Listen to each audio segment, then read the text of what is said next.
One of the sharpest departures in this national security strategy from previous ones, especially under President Barack Obama, is that climate change isn't highlighted as a very urgent national security threat. This strategy doesn't give it the same footing it had previously. It seems to downplay a lot of the increasingly alarmed reports that places like the Pentagon have delivered about the dangers of climate change, about sparking conflicts in foreign countries, about dramatically affecting U.S. preparedness. There are many U.S. bases that are on the coast. So this report doesn't really focus in the same way on that threat. He talks about multilateral organizations like the UN becoming kind of hotbeds of anti-Americanism and how they need to be strengthened and reformed. And NATO, he repeats his demand that he has made many times now that there be greater burden sharing.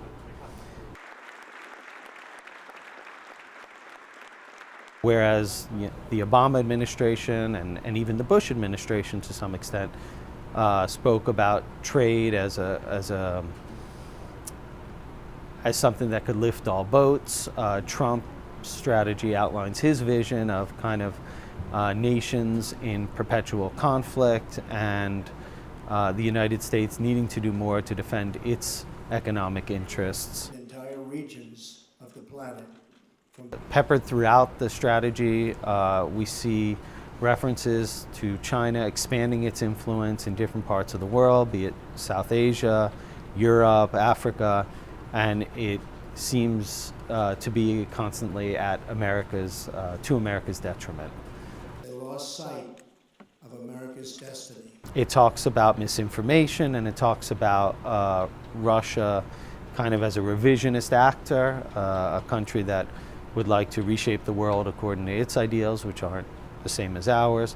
But the document doesn't specifically delve into the alleged meddling in last year's presidential election, which has been such a difficult point for the president over the last year. America is coming back, and America is coming back strong. In some ways, it's a very basic strategy in terms of a bigger, stronger military.